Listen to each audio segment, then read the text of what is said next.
Gurudev had said, go to Kenya. और जाने से पहले मुझे उन्होंने एक हैंड रिटन लेटर दिया था, ठीक है।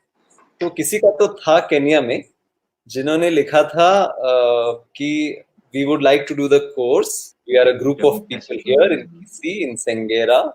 And Gurudev said, हाँ, go and do the course for these people.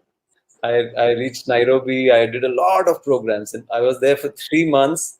And I remember almost 26 courses we did in those 3 months. Yeah, amazing group we had. And then I called up. There was a phone number on that letter that Gurudev had given me, and I called up that number. They said, "Okay, we'll ask them to call you back." Then next day, I get a call saying, yes, we are 156 people here and we are waiting for you. So I told them it is so many shillings, is the course fees. And all. He says, please, please, please come. So I said, okay. I got into something called a matatu. They have a very khatara kind of a truck or a tempo. And I took one translator, local translator, Wambui. So both of us, we were sitting, we literally had to sit in, vertical Pavan Muktasan like that for 8 hours in that Khatara.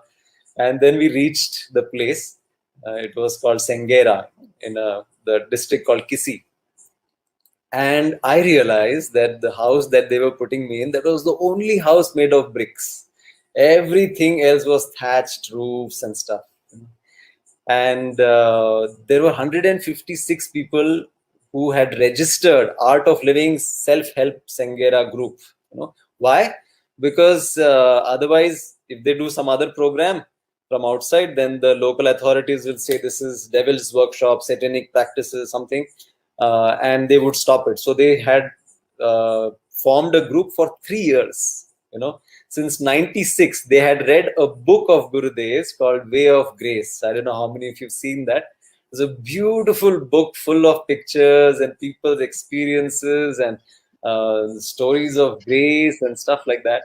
So somehow some Christian missionary had given them that book, and they had read it, and the three addresses that were behind, Santa Barbara in America, German ashram, and the Bangalore ashram, they had written letters, and they were so poor, In fact, they would take me during the day to their houses, and many of them would have clocks, very old clocks.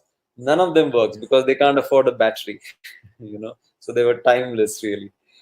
But such love in those people, They said when a guest comes, we have to kill a cow or a chicken or a goat. You don't eat any of this. What do we feed you? But they would feed me like amazing bananas and avocados and pineapples and ugali, and there is some wheat stuff. Very nutritious, very good. And from there, I had written a letter to Baba saying, Baba, it is so beautiful here. Nature is so beautiful and people are so loving. And for defecating, for doing potty, there is a hole in the ground, and and in the letter I had written, I wish you were here, Baba. And then Baba was telling Gurudev, ये ऐसे बोल रहा है, I wish you was there. Gurudev बोले, नहीं, तुमको नहीं भेजेंगे वहां पे. So the stories of grace, how Gurudev and his knowledge reached those people, in the middle of nowhere. So on one hand there was this, on the other hand there was the course in Nairobi, in the United Nations headquarters. That's the headquarters for whole of African continent, and that was like opulent. I have still to date not seen a faster internet connection than that. At that time, 99, if you click something, before you hit the click button, the website would be up, and however heavy that it was. So from this to this, he would, he gives you the entire gamut of experiences, the whole spectrum. Yeah. So on one hand there was this, on the other hand there was the course in Nairobi in the United Nations headquarters. That's the headquarters for whole of African continent.